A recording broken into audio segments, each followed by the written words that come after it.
Traveling this bending road is always an adventure, and I'm glad we can do it together.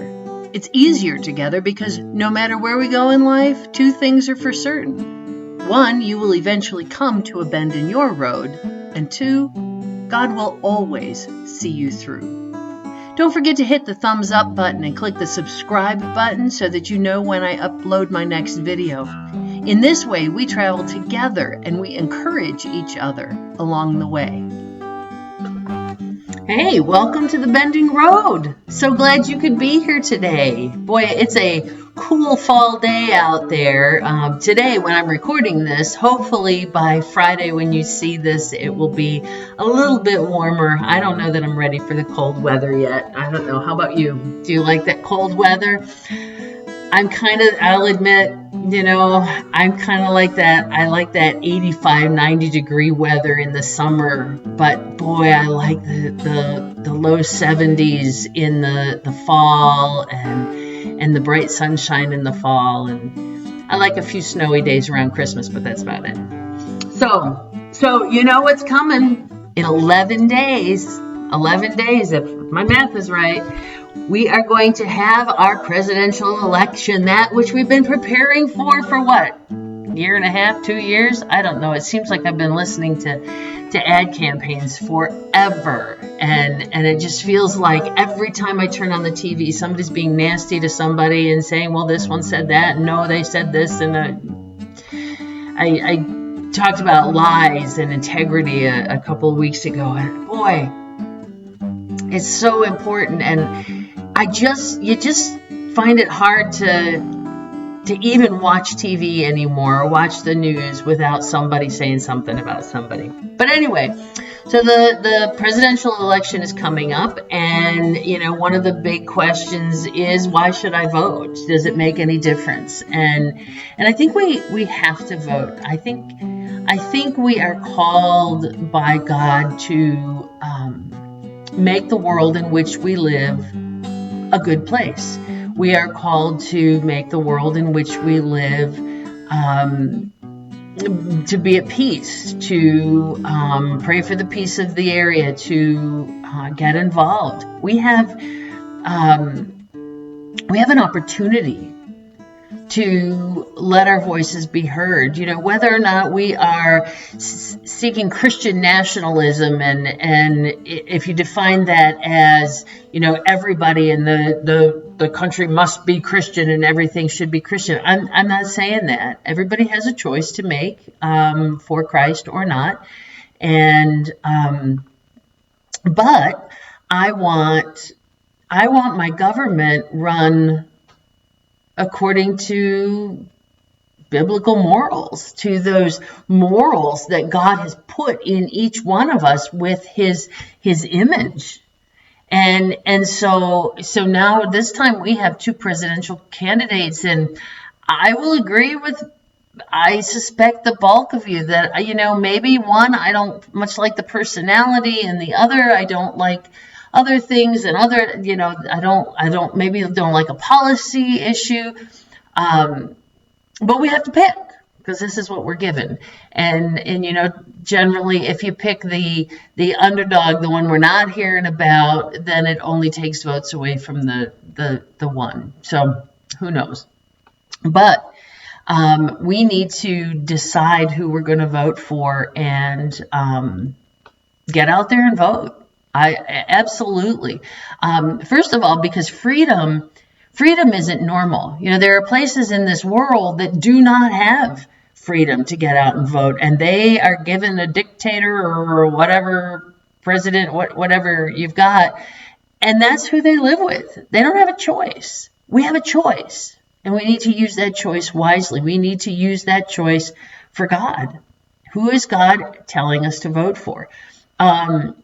And the other thing is that a government, especially in a democratic republic like ours, it requires workers. It requires maintenance. We have to work it. It doesn't just happen naturally. So part of that process is the right to vote. So we need to get out and do that. That's our civic duty. But then also, as I kind of alluded to before, a good government makes life better for everybody. If we want life to be good in the United States, Christian or not, if we want it to be good, we need to weigh the candidates, weigh the policies, and vote them into office. Now, I will admit that our salvation isn't going to come on Air Force One, as has been said through the Colson Center numerous times. It's not going to be utopian, okay? They're not going to save us. Jesus Christ saves us. Heaven will be utopia. We got to wait for that. So that's not going to happen. And there are things that presidents want to do that they don't ever get done. Let's be honest about that, right? Presidential promises all over the place that they're never able to do because they can't get the rest of the government in line to do what they want to do. Okay, understood. But that doesn't mean we can ignore what they're saying they want to work on, what they find important. So two tools I want to mention to you today. And the first is your state's ballot. And I will put in the comments the website to go find your ballot. You can type in your address and it will show you who's on the ballot. Now, that can change right up until election day, I think. But it's there. And I would think for states with early voting that it wouldn't be able to change. But anyway, you can go look ahead, look at the different candidates. What are they saying? What do they want? What are they promising? It'll at least give you a clue. So look up your ballot ahead of time. Don't walk in there and be dumbfounded by names you don't know. The second one is this comes from the Faith and Freedom Coalition. They don't tell you who to vote for, but they do have nice little charts. And I'll try to get an image of this on the screen. Hopefully it's there while you're reading this. But it says, these are our two candidates. These are the issues, and yes or no, and then they give little footnotes to prove where they're getting their information from. I also found one for the Pennsylvania U.S. Senate, the senators that are running, same thing. And again, they don't tell you who to vote for, but they do lay out some of those key issues. I mean, if tax cuts are important to you, are you going to go with Harris or Trump?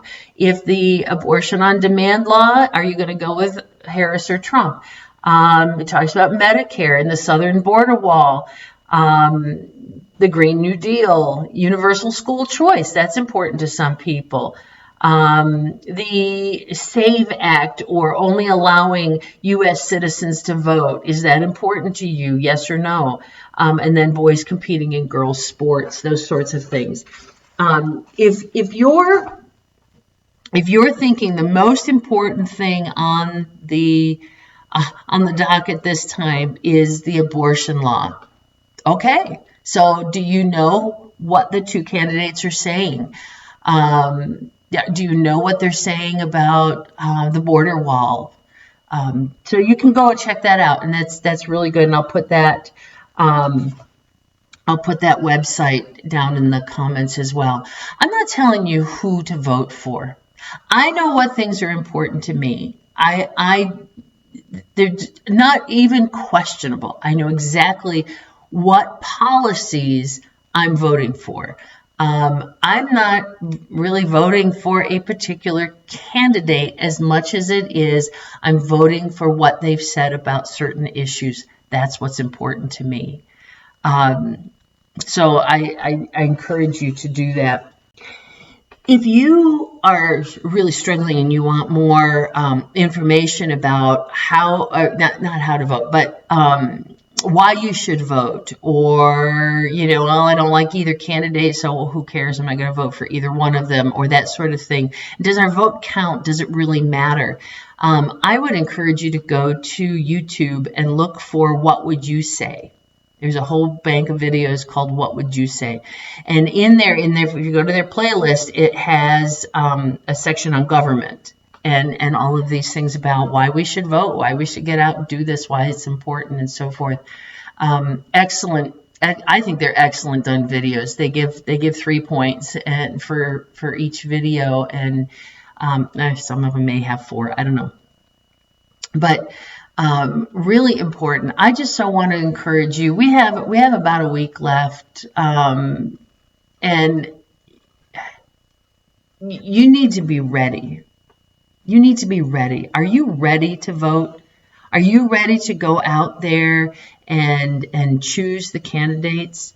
And if your person doesn't get elected, if my person doesn't get elected, that's not the end of the world, right? Salvation is not going to come on Air Force One, and no president is going to get in there and literally blow us up. I don't believe that. I mean, could they? I suppose they could. But there's a lot of other people around them that balance this out so that those extremes don't really happen. We got to get out there and vote. It's important. Let your voice be heard. And then we let God take care of the rest. God is sovereign. God knows what the plan is. God already knows who's going to be in office, but wants us to take part in there. He's given us that freedom. We are honored and privileged to be in the United States of America today, in this democratic republic, where our voices are heard. Our voices are heard, and we need to get out there and do that. I would love to hear your comments. You can ask me who I'm voting for, and I would tell you in a private message, but I'm not going to tell you here. Not going to get myself into that mess.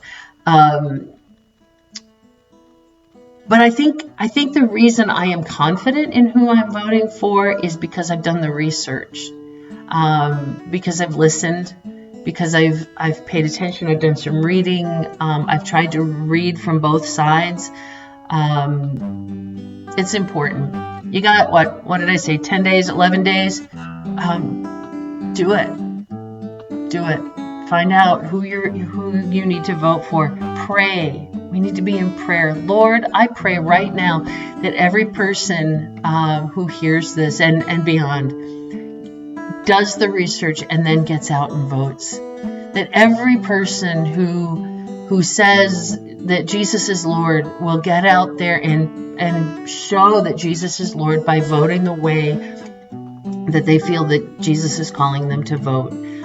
We may have differing opinions, and my vote may just cancel out somebody else's vote, but that's the way it works. So Lord, we trust you to be sovereign. We trust you to be in control. We trust you to pick the person that you want for the good of the country.